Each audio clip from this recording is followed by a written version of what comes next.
My name is Mike Charles, and in conversation this morning with my special guest, the CEO of Skin Renewal, Victor Snyders.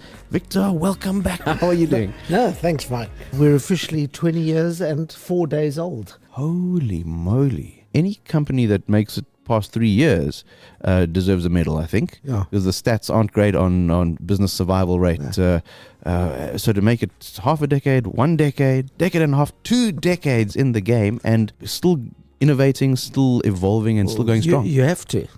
Peter Durkheim said it best, adapt or die. And if you don't, you become irrelevant. And even more so probably in your industry, because it moves so fast. It moves so fast. It's you're in this really interesting intersection. Technology, there's medical science, there's trends and fashion, and it's all of these things force you to really stay not just on the cutting edge but ahead of the curve. And AI, which is, as we know, infiltrating just about every field, some more rapidly than others. But I think at this moment it would be cool to just find out what you've been up to since we last got on the mic, Victor, because by the sounds of things, your passport is on fire. Eh?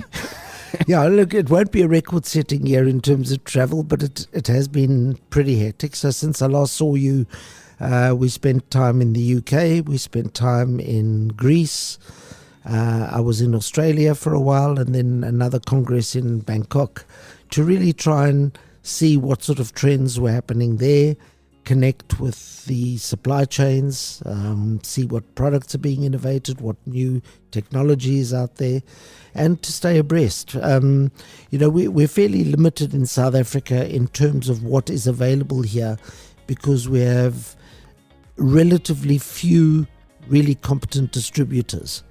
And as products evolve overseas through all these countries, I mean, Korea is the most amazing pipeline of product innovation and technology innovation. Really? They're probably the most advanced in the world now as to what's coming out of Korea. South Korean pharmaceutical labs. And skincare in Korea is huge, absolutely huge. So there's a lot of things happening out of the Far East, and we've got to stay abreast of those and see what would fit into the South African marketplace. Obviously different skin types and whatever, but there's definitely things there that have to be considered. One of the things very few people recognize within this industry is that we operate under a regulatory framework. I imagine it quite tightly regulated. Well, that's the really interesting part, because there's regulation and there's enforcement. And South Africa is relatively good in terms of the regulatory framework, but it's relatively poor when it comes to the enforcement of regulations. But what we're seeing worldwide is shifts in the regulatory landscape for the aesthetic industry. There are some countries, like in Scotland, where a lot of regulations are being relaxed, and then there are other countries in the US, in certain states, most certainly right across Australia and New Zealand, where the regulatory framework is getting much tighter and controlling things far more. The problem is that, and this is a worldwide problem, is that the regulators very seldom understand the industry that they're regulating. It's like the compliance department at the bank. Okay, and they need all sorts of stuff, but they don't ever deal with clients.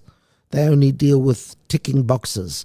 And regulators are good at creating regulations, but they don't always understand the impact of those regulations.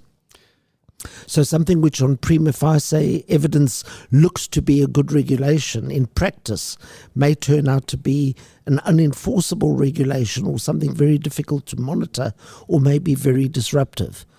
And we are starting to see shifts in the South African regulatory framework. And for the better? For the better and for the worse. So once again, it's because very often the regulators don't understand what it is they're actually regulating.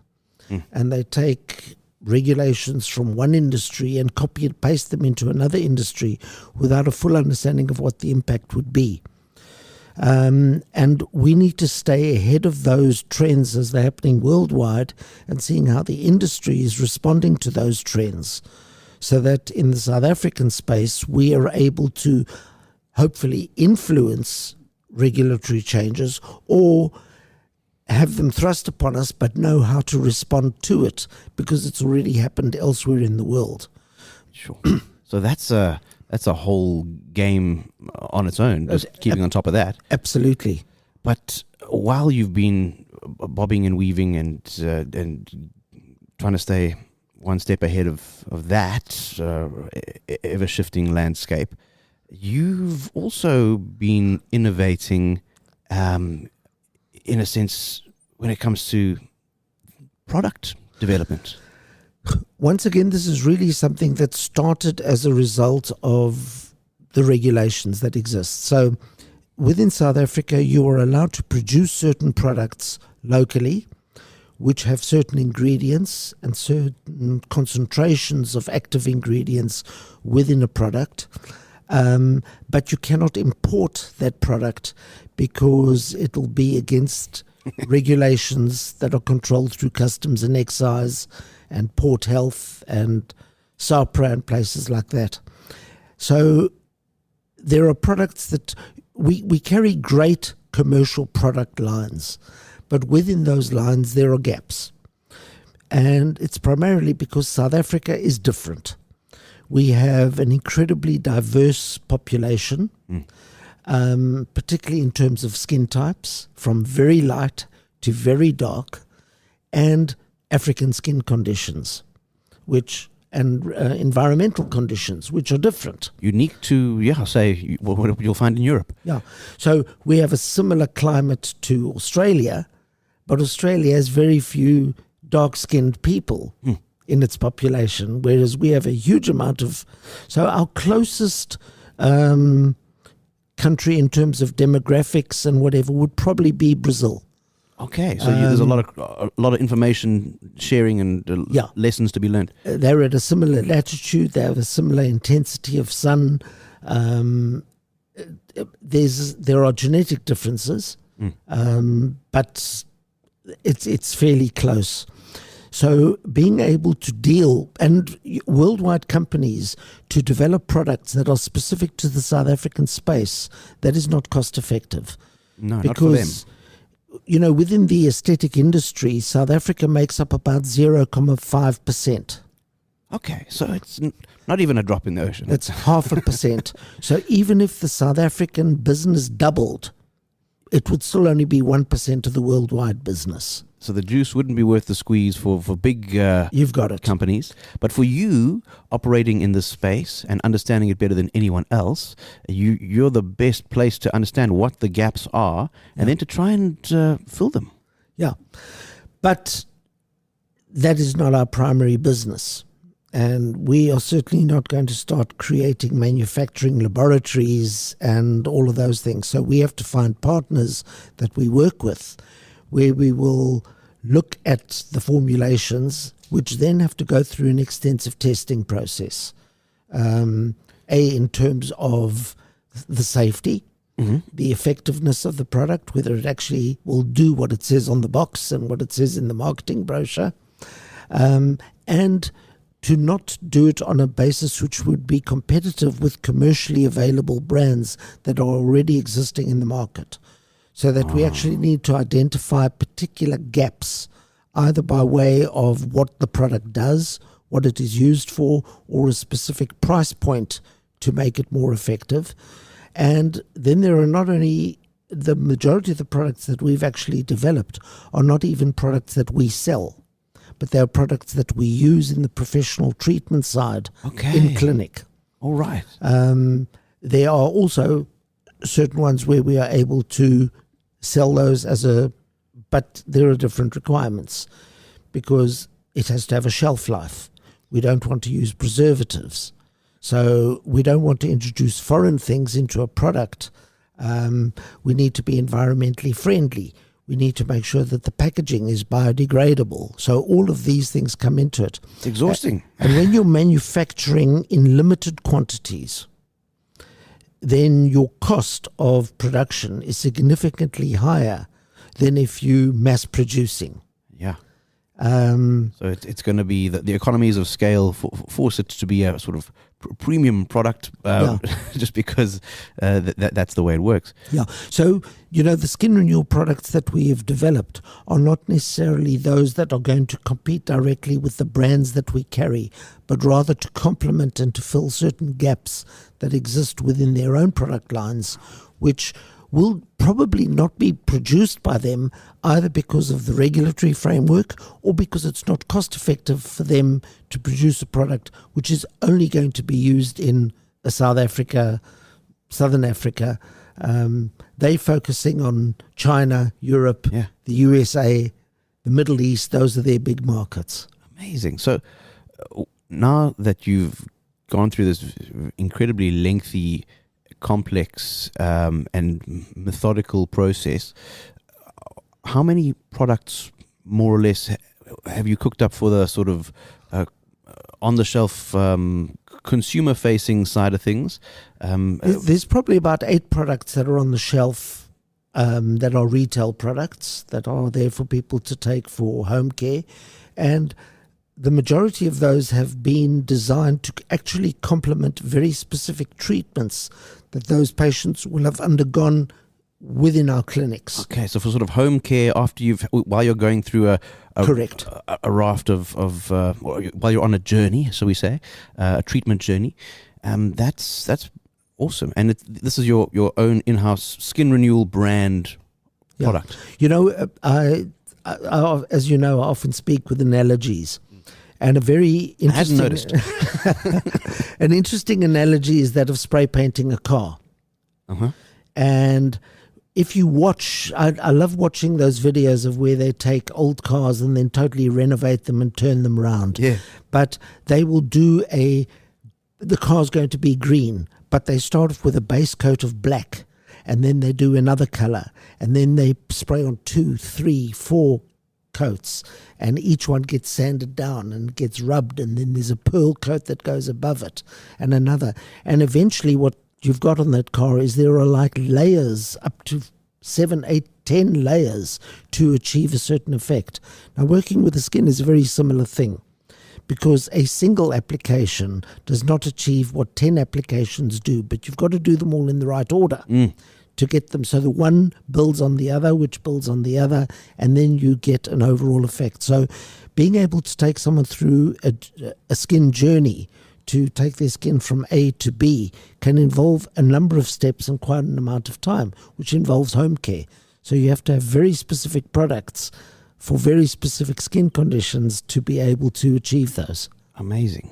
And now that this innovation is live, what's the feedback been like? Oh, very good. The patients love it. It's very cost effective.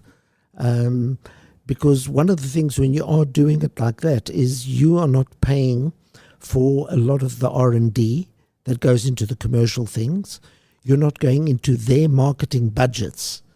You're not subsidizing all of that stuff. If you just take the fragrance market, the cost of the actual fragrance is less than 1/10 of the production cost that goes into a fragrance. Wow. The majority of the cost is in the packaging, the bottle, the box that it comes in, the marketing, because they need Beyonce or Kim Kardashian at $10 million to advertise for them, whereas we don't have any of those costs. So the production cost of our actual formulas is higher than it would be with a commercially available product, but all the ancillary costs are not there. So we are able to bring it in at a better price point as well. And certainly the results have been there. We did the best part of a year's worth of testing on many of these products before we actually started having them produced for us in clinic. Amazing. So there's no short road to bringing out a quality product in this industry or any, but even more so in this space. Yeah, as my friends in AC and DC would say, a shortcut is the highway to hell. Yeah. I saw a thing the other day, a little meme, saying that the fact that there's a a stairway to heaven and a highway to hell tells you a lot about expected traffic volume. But I'm going to use that one. That's for another time. Anyway, while we're on the highway to hell, something that's been pasted on billboards all along the highway for quite a while now. A lot of stories written about Ozempic and its relatives in this whole new space of weight loss, lifestyle, medicine, whatever you want to call it. But it's definitely something that's, I'm sure, got an overlap with your space and that you've got a hot take on. Absolutely. So we've always had a medical weight loss program. We've been using that and developing it, redeveloping it, innovating it, updating it for the last 12, 13 years that it's been offered through our clinics, and it was very, very effective. And what we saw over the course of the last 18 months was the rise of Ozempic, to use the one brand name that is in that space. There are others, Wegovy, Monjura, there are a number of others. But they're essentially based on the same underlying active component. They were originally developed to treat people with diabetes and to extend their lifespan so that diabetes didn't become a disease which would kill you and could be managed and would keep you alive for longer than if you had not had that. So it was a management. And they discovered that one of the side effects of this medication was weight loss. And that's mostly due to treating the digestive system differently, as well as reducing appetite. But as with all of these things, and with most medicines, there is an effect, but there's also a side effect, and an unwanted side effect. So a lot of the unwanted side effects that came out of drugs like Ozempic were nausea, constipation, potential liver problems, but the benefits outweighed the side effects. Well, and we haven't even touched on the other more sort of physically visible side effects. I mean, there's this thing, the Ozempic face that has been written about. So what actually happens with Ozempic is that if Ozempic is taken at the full dosages as recommended by the manufacturers, then you will get the loss of appetite, you will get the side effects, you will get the benefits, you will get everything. And one of the effects is that you lose weight. But the type of weight that you lose is not always the exact weight or where the weight is that you want to lose it, because it simply loses weight. So what you do start seeing is the loss of fat that is actually needed in the body, as well as muscle loss. So that's where you get something like the Ozempic face from, where it looks as though someone who has lost a kilo in their face, but their face has collapsed. Oh, man. Okay, because essentially the muscle has reduced as part of the weight loss process. So that's structural stuff that is disappearing. And you cannot predict exactly where each person will lose that weight, because some people lose it in their upper arms, some people lose it around their butt, where they wanted to lose it. Others will lose it in their face, because it changes from person to person depending on your own metabolism and how that works. So for us, the challenge was, if we simply climbed onto that bandwagon and started scripting Ozempic, we were also running the risk of Ozempic face. Now, in the aesthetic side of our business, we've had a lot of people come in who've been on an Ozempic diet and have suffered that loss of muscle mass and structure in their faces. Now, if you lose fat, to rebuild the fat is not particularly difficult. You just go to Mr. McDonald or Mr. Coca-Cola and you indulge yourself, and very quickly you can gain that weight back. However, rebuilding muscle is a lot more difficult. I would imagine even more difficult when it's in your face than if it's, say, in your biceps. Which was my next point. Because for your biceps, and your upper arms, you could go to the gym to rebuild those muscles. But there's not a lot of face gyms, and there's not a lot of equipment at Virgin Active to rebuild that in your face. So that's where things like dermal fillers started coming in, where you could rebuild some of the structure in the face over a period to restore the face back to what it was. And whilst that is good for the aesthetic side of the business, it's not particularly good for the patients that are undergoing those things. Sure. So for us, the challenge was, how do we start using drugs like Ozempic or Monjuran? And there are differences between them in the compounding as to exactly what they have in them, in such a way as to not get the unwanted side effects, but to still get the benefits that you want. And also, how do you direct that the weight that is lost is actually the weight you want to lose? So as part of our entire testing program, Maureen said to me, I was an official guinea pig, and she put me on the system for a period of 6 weeks. And in 6 weeks, I lost 13.5 kilos, of which just around a kilo was muscle mass. Amazing. But the rest was all unwanted weight. Wow, so you obviously were tracking it, body composition, and making sure. Virtually 3 times a week, measuring and everything being checked, blood levels being done right throughout, hormone levels, everything being constantly assessed. And the result is that I'm down 1.5 clothing sizes. I'm wearing the clothes that I used to wear in the 70s and the 80s. Well, you wear them very well, I just got to say. I now actually weigh less than when I met Maureen 20 years ago. What?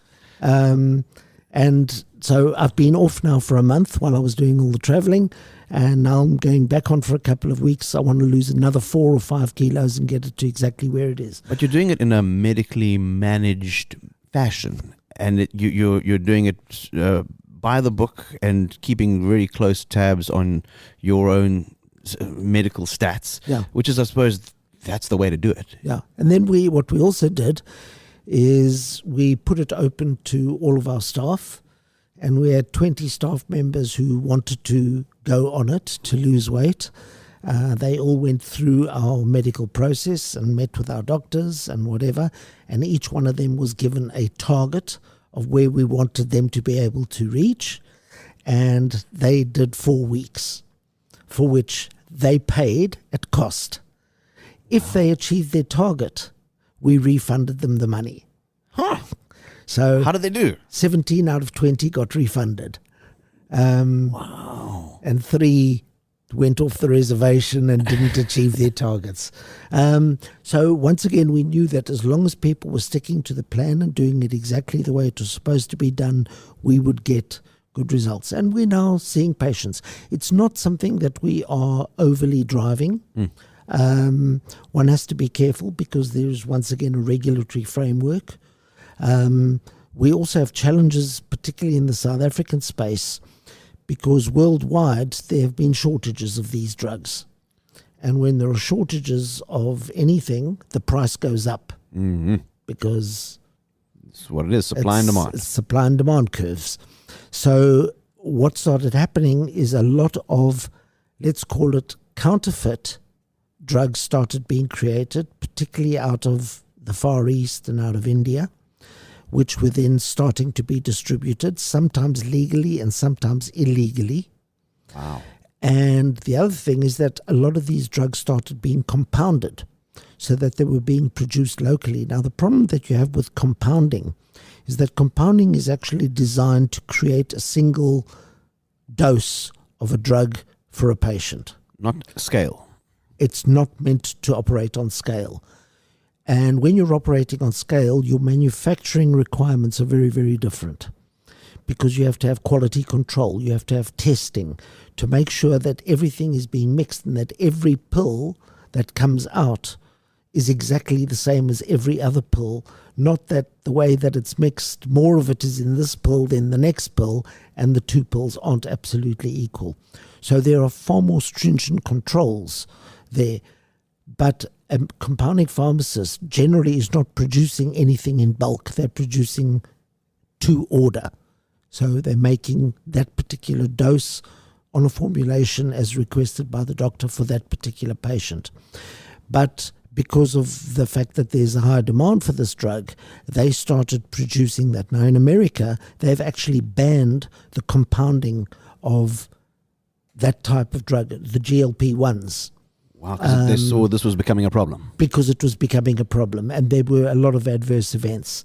That has not yet happened in South Africa. I very much hope that it will happen in South Africa, because you need to know that everything is done exactly the right way. So once again, here it's a case where our regulatory framework is a little behind what else is in the world. But we had to bear that in mind, because we knew we wanted to use the genuine product, which is in as a supply problem, and we didn't want to go the compounded thing because it may compromise safety.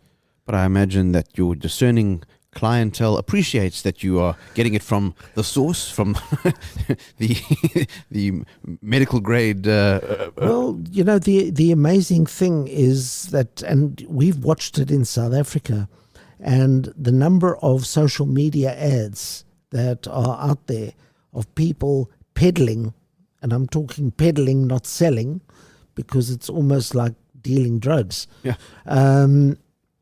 Out there on social media, giving you a secret website address and contact the person, and then we'll send you the drug, and then you can inject it, where there is no medical oversight, no doctor involved in it. And it's potentially very, very dangerous. And what could possibly go wrong? I mean, it's an area where the authorities must clamp down. Now, you won't see any short-term tragedies, but if handled wrong, in the longer term, there could be very significant problems down the line. So, I do think that our health departments need to look at this this particular segment, and we've seen it in America, and we're seeing it in Australia as well, where those regulations are tightening up very, very much to quite a degree. Well, it's definitely a space to keep an eye on. We're still relatively early in the game, in the sort of the story as it's unfolding. But it's definitely a story that obviously you have got your finger very much on the pulse of, and the fact that you are very responsibly and cautiously, I want to say conservatively, finding a way to integrate it into the offerings that you can make available to your client base. You're obviously going about it the right way. And we like to think so. You're walking the talk as well, which is fantastic. The fact that you're willing to be the guinea pig yourself, to say, listen, I'm not going to force any or put it on the table as an opportunity for any of my clients if I'm not willing to do it myself. That's leadership right there, and that's the way. I think if you're offering a service or a product. If you're not willing to strap yourself in and to take it for a spin yourself, then don't put it out into the world. Sure.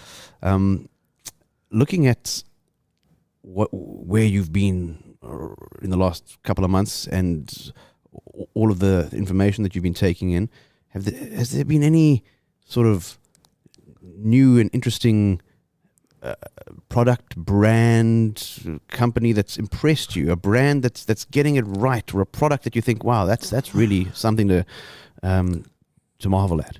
So I think in the actual aesthetic space, one of the biggest shifting trends that we've seen is in the dermal filler business.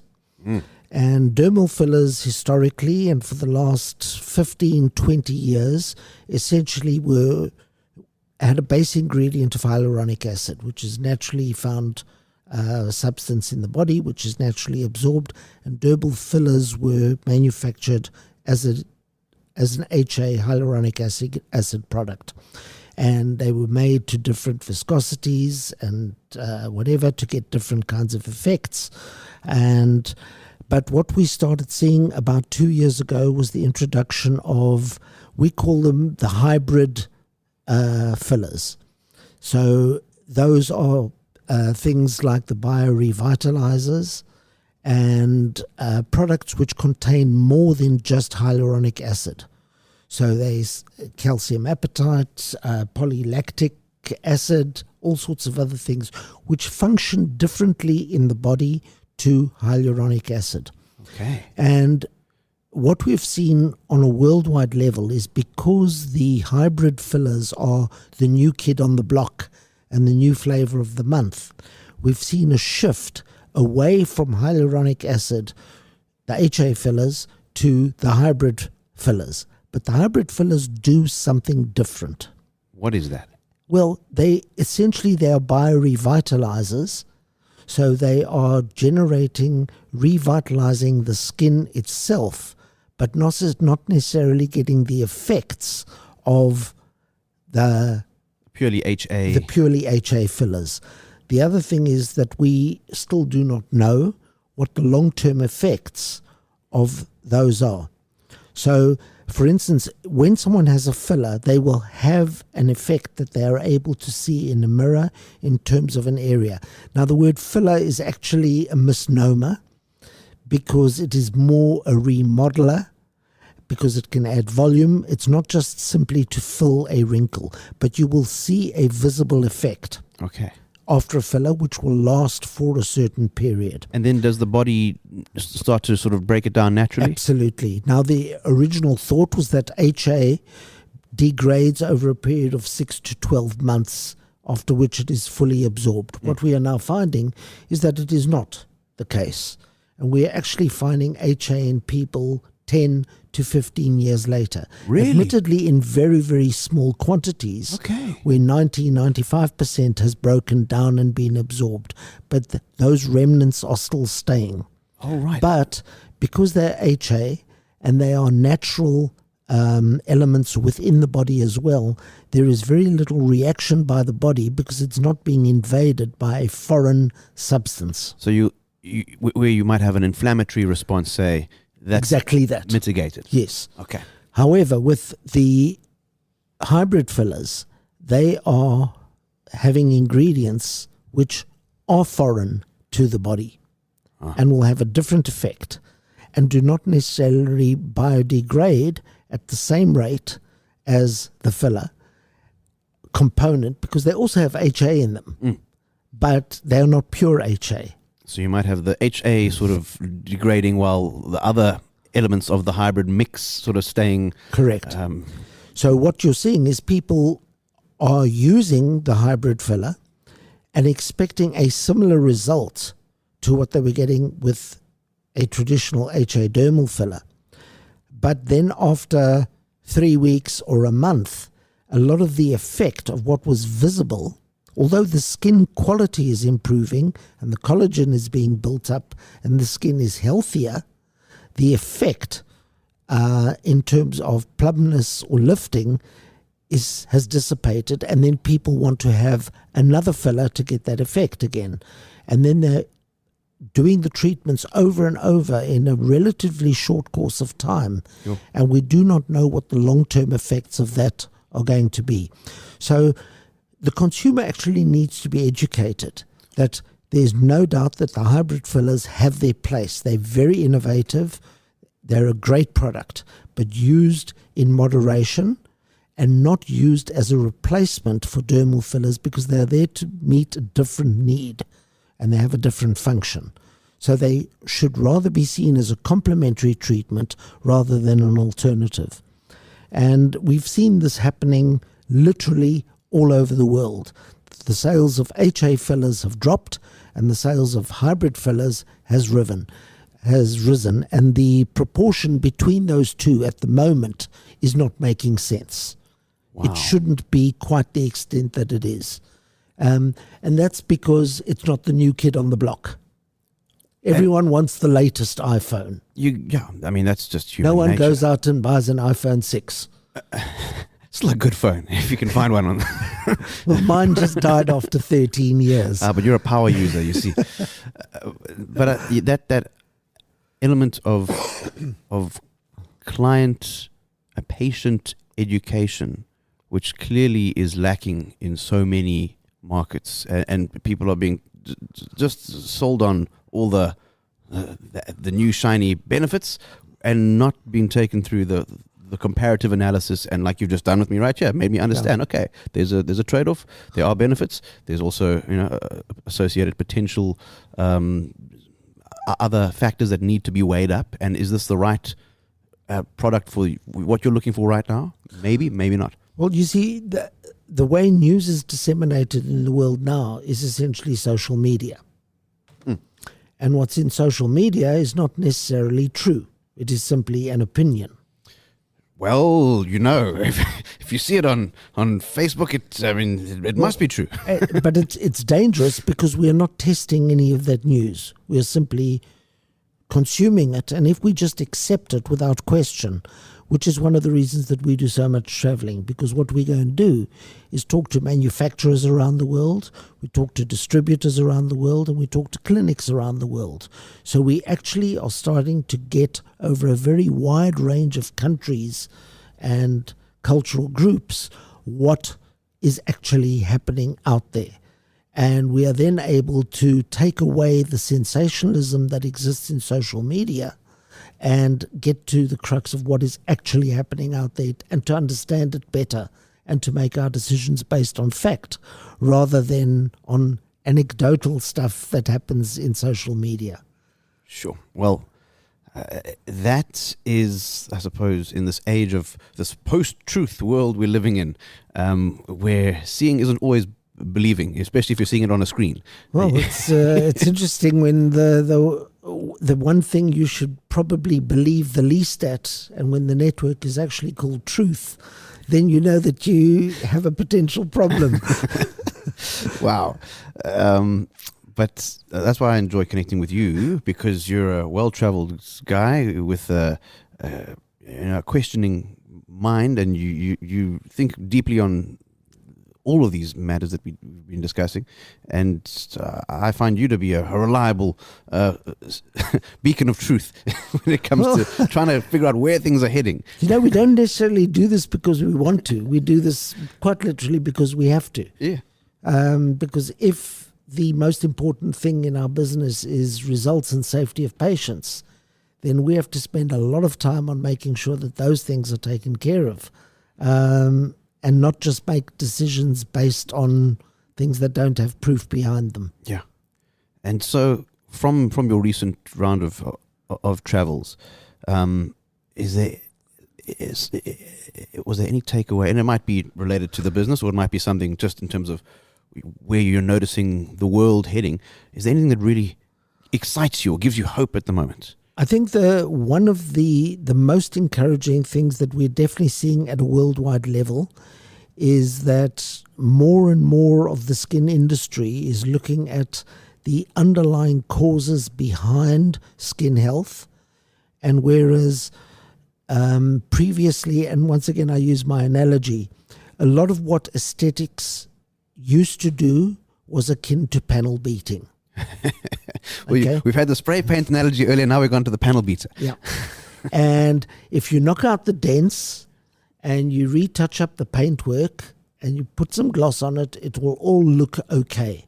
But the engine is not getting taken care of. And what we are seeing is a very, very strong worldwide shift to skin health as opposed to stopping aging and improving the actual health of the skin, which means people are looking at diet, at metabolism, at lifestyle, at all sorts of extrinsic factors which affect the health of the skin. And that it's referred to as sometimes regenerative medicine, sometimes as well-being, but that is playing a stronger and stronger role, which is something we have always done. But the fact that it's now moving into the mainstream, and we're seeing it at clinic level around the world, where people who were traditionally only doing botulinum toxin and fillers are now suddenly adding a whole lot of new things to their menu and are starting to become interested in lifestyle, in supplementation, in overall health, far more than they were in the past. And I think that is a very encouraging trend. And what we're going to see is a lot of development in that entire sphere of wellness. Wow. The biohacking, people trying to live healthier. It's a more holistic approach. Absolutely. Amazing. And just while we're in flow here, how's your time looking? No, I'm good. What is your hard cutoff? 11. 11. Okay, so we've got a bit of flexibility to rumble and roll. I wanted to sort of find out about another exciting frontier that you are dipping your toe into, which is storytelling, in a sense, brand storytelling. Kind of what we're doing here, but you're doing it in your own unique fashion. And there's a studio that has been taking shape down at Skin Renewal HQ in Joburg. And tell me about this interesting experiment and why you think storytelling from a brand and business perspective is so important. This is from my end. I think it's more a labor of love than a business proposition. It's not something that we're looking at as a business, but we meet amazing people every day. Some of them are patients, some of them are in the supply chain. They come from all sorts of industries, but there's not a day goes past that somewhere in our organization we don't come into contact with amazing people. And not all these amazing people have had a space to tell their story. They are not famous. They've done the hard yards with very little recognition. They've sacrificed themselves many times. They're doing tremendous good for their communities, for the people around them. They're overcoming obstacles, and each one of them has their own life story. But a lot of these are very, very inspirational stories, and they're inspiring people. But they're people that have never had a platform. And what we want to do is create a platform that tells some of the good stories that are out there.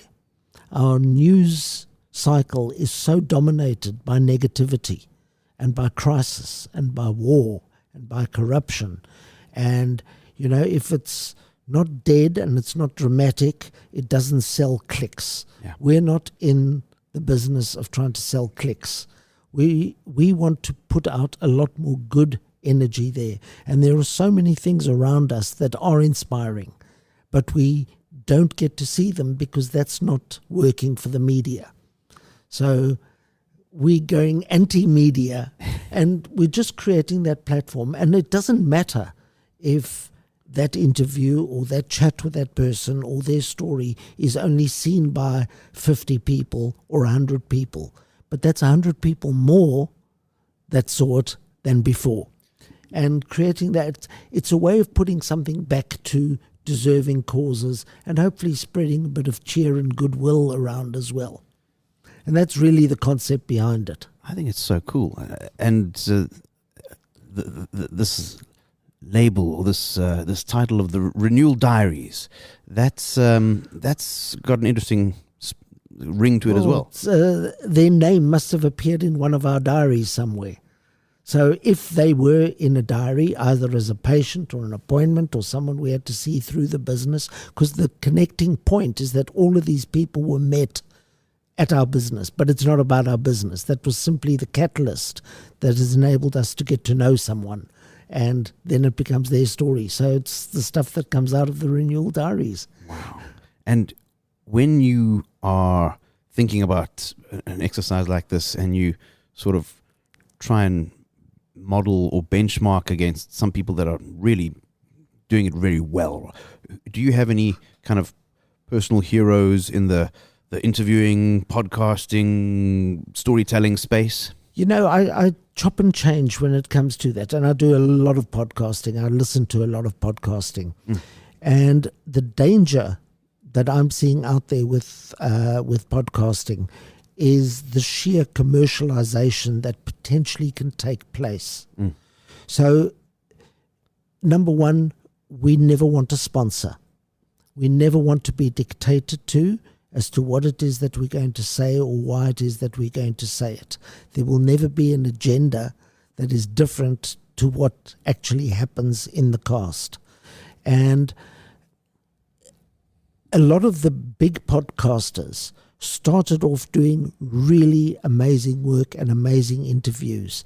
And it feels very often to me like what they are now doing is actually chasing viewership and numbers and trying to become number one or get into the top 10 or pass by 1 million subscribers.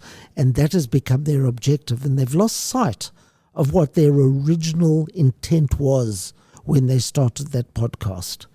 And so there are people that I've really enjoyed, and I won't name them because I may not enjoy them as much as I used to enjoy them, because I've watched their casts evolve over a time to a point where I say, I'm not enjoying listening to this. I'm listening to this out of habit. Yeah. You know, it's a little bit like when you watch TV series that go on for many, many, many seasons. More seasons than they should. They should have ended at season 6 and now they're on season 12. It's like the boxer who fights beyond the date that he should have retired at. Yeah. Or the rugby player that is still trying to get his 100th cap. No, Villy LaRue, I'm not talking about you.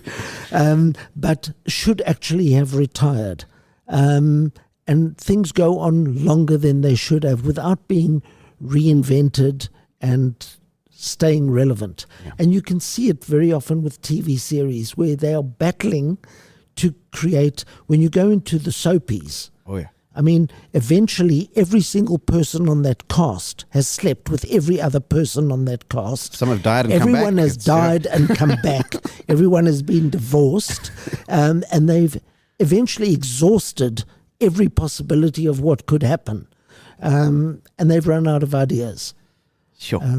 Well, you know, AI to the rescue, because now you can keep things spinning with a much smaller budget, and you can have a whole new cast and forget about the ones from last week.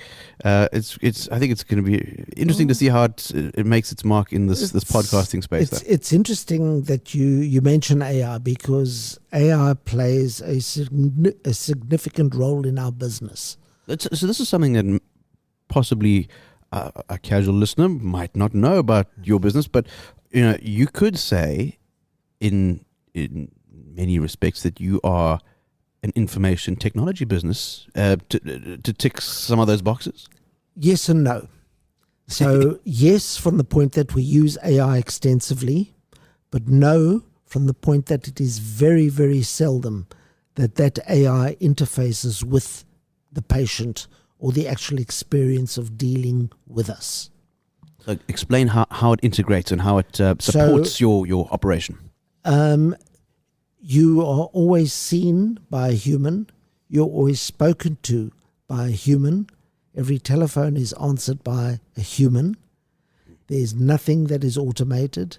Every diagnosis that is made, every recommendation that is made by a human.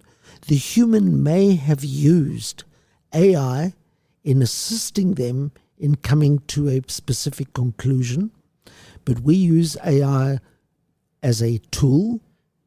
We use it extensively in the back end of our business. So in managing data, finance, whenever we work with it, and we work with many different AI platforms, and we've even had 2 platforms built internally, which are our own in-house AI systems, but they're used to run the business so that people in branches have access to that information. But it's a limited amount of information because it's our information, which exists in that space. We do not entirely trust AI, because AI simply takes every bit of information that is out there, rehashes it, edits it, puts it together, and sends it back out. It does not know the difference when it is right or when it is wrong, unless it has been told that it is right or that it is wrong. And we see errors come. So as long as AI is being used as a tool, and that humans are looking at it afterwards, and if you ask a question of a ChatGPT and it gives you an answer, just simply accepting that answer to me is not good enough. you need to then say to ChatGPT, well, where did you get that answer? Yeah. What was the source of that information? And then go and do your own due diligence. Are there other sources which have come to the same conclusion? Okay, and you need to interrogate it. It will make AI better because it will learn from that, but it also ensures that you have edited it. No newspaper editor will ever, if he's in his right mind, will print a story without checking the facts. Yeah, one would hope. And we have to do the same with AI, because it is simply getting information from somewhere and putting it together in a way. But it's become an integral part of our business. I would say that the vast majority of people in the company now use it in one way or another in their area in the business. As a support tool, yeah. It's a support structure, and it's not there to replace people, because at the end of the day, we're about that human touch. I don't like the idea of a world where people are no longer interacting with each other, getting married, having children, learning to love, learning to cry, learning to laugh, and are simply living in a solitary apartment or in their parents' basement, and the sum total of their human experiences are digital. Well, that would be a sad, cold... It would be very sad. But the fact that you are positioned as an unashamedly human face-to-face company puts you in quite an enviable... I mean, I think a lot of accounting firms wish that they could hold that position, but there are industries that are going to be severely and are being severely disrupted. Your space, I think, is quite safe. It's even in the running of our business, there's a certain amount of stuff we do on Teams or on Zoom, and we have digital stuff, but we try to see people face to face. We do more face to face meetings than we do digital meetings. And I can't imagine a client would feel more comfortable consulting with an iPad than having a doctor, a medical professional with a good, warm bedside manner, talking them through their procedure and explaining what the journey is going to be and what's best for them, and giving them the education and the information. You feel like you're being seen and taken care of. Absolutely. I know how I react as a consumer when I call up a helpline and I know when a robot answers that phone. Yeah. And personally, I put down that phone because I cannot interact, or I wait for the prompt to speak to an operator, because I don't. I'm going to get different results when I'm talking to a person. So I like talking to people. Well, I like talking to you every time you're in town. And luckily you come through on a fairly regular basis when you check up on the KZN side of the operation.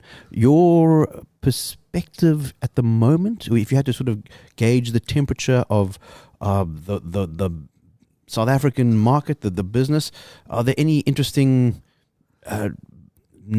takeaways or trends that you're seeing? Yeah, I think that we knew when we headed into 2025 that this would be a year of uncertainty, and we're now halfway through it, and I don't think that opinion has changed.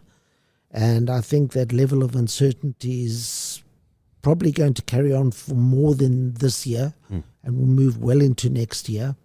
I think the extent of friction that there is in the world, polarization that exists, uncertainty as to prices, as to costs, as to interest rates, as to war, peace, who's bombing who's angry with who, changes literally on a daily basis. And that makes it very, very difficult for business to make long-term plans. I did a bunch of interviews yesterday, and virtually every interview, because we had a media function, and virtually everyone said, what are your plans for the next 5 years? And the honest truth is, I have no idea, because I do not know what's coming around the next corner. There is such a level of uncertainty. I've got plan A, plan B, plan C, plan D, and I hope that I've considered every eventuality. But which one is going to happen, or which combination is going to happen, I really have no idea, and we have no control over. Luckily, you have been in the game now for, it has to be said, you've just celebrated 2 decades, 20 years in business, which is a huge milestone, hey? I mean, and in the space of, well, just the last half a decade, the disruptions and challenges to the international marketplace that you've sailed through, survived through, must give you some confidence that, whatever lies ahead, you've come through some really tough stuff in the past. You'll be able to handle what's ahead. Yeah, if one of the things in business was, and what they always taught you in business school was, have a 5-year plan and a 10-year plan. I would like to meet a corporate that did a business plan towards the end of 2019 for a 5-year business plan. Yeah. And for us to look back on that now, that at the end of 2024, did things work out the way you thought at the end of 2019? And if you can find me a corporate whose business plan absolutely echoes what happened, I'd like to meet them, because I don't think anyone got it right. And that was only COVID and the supply chain and the logistics and a few other things that came in. I still think we have that level of uncertainty at the moment. The difference is that we now can predict that there is uncertainty, whereas COVID came out of the blue. No one was expecting it. Well, and it's taught us to be wary and to be flexible and to be able to adapt. But you literally have to navigate on a daily basis. Yeah. And when you are faced with uncertain times and lots of balls in the air, how do you stay centered and grounded and present? Do you have a routine? Is there a meditation? Is there a playlist? Is there a music that you go to? What's your secret?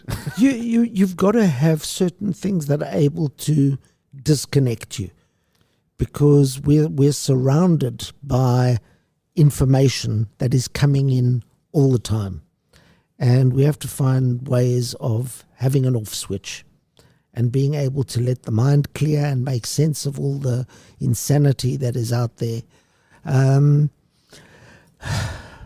Stay calm. I think it's something that I probably only learned in my early 60s.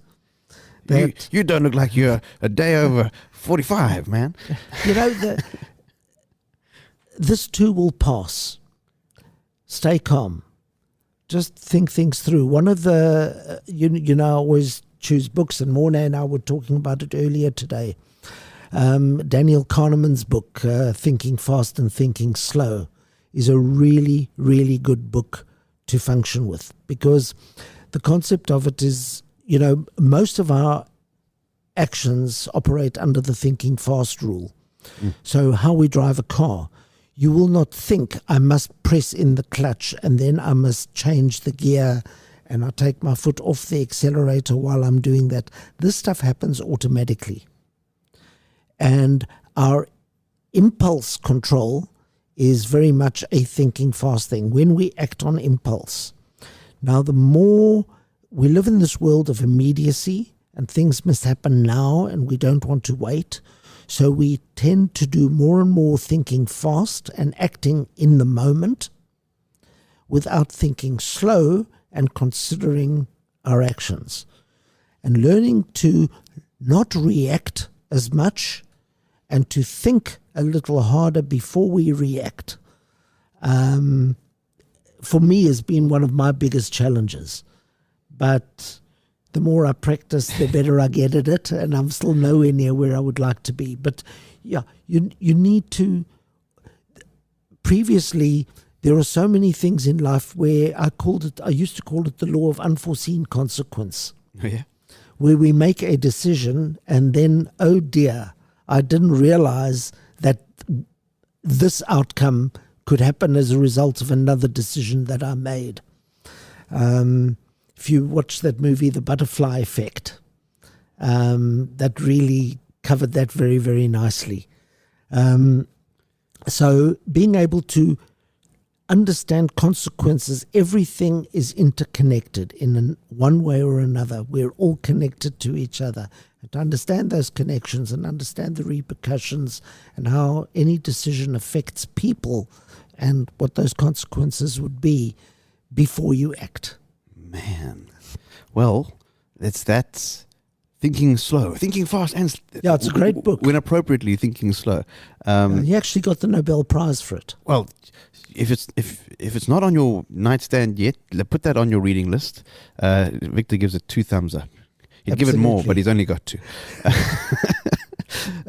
And while we're talking Victor's Vic's picks, anything exciting on the music front? You got a good taste. We did a Desert Island disc thing on the radio not long ago. You had some really cool. I must admit, I'm sort of going back into maybe it's an age thing, but I'm going back into my old playlists. Yeah. So I'm spending a lot of time at the moment on Dylan, on Dire Straits, on AC/DC, on Metallica, Eric Clapton, Pink Floyd. I think I'm regressing. I just can't find a lot of the modern stuff that gives me quite the level of enjoyment. I think we had a cool time now. My old days did. We had a cool time now because you can pretty much all the recorded music in human history is at your fingertips for a nominal fee. And you can dive into the deep cuts and the outtakes and the demos if you really want to nerd out in a particular direction. And I just saw the Dylan movie the other day, A Complete Unknown. It was brilliant. Oh, man. So it immersed you in that whole time period and made you want to dive in and rediscover it all. There were times during that movie that were gooseflesh moments, and there were moments that actually brought a tear to my eye because when some of those songs were sung, they took me back to the first time I heard them and where I was then and the meaning behind it. And I thought it was an amazing movie and incredibly well acted. Well, see, he's not AI. He's a human. He sheds a tear from time to time. Victor Snyders, my special guest on another rambling, freewheeling, there you to use a Bob Dylan word, a freewheeling podcast session. And I can't wait for another freewheeling catch-up real soon, my friend. Absolutely. It'd be great to see you again. Thanks, Mike.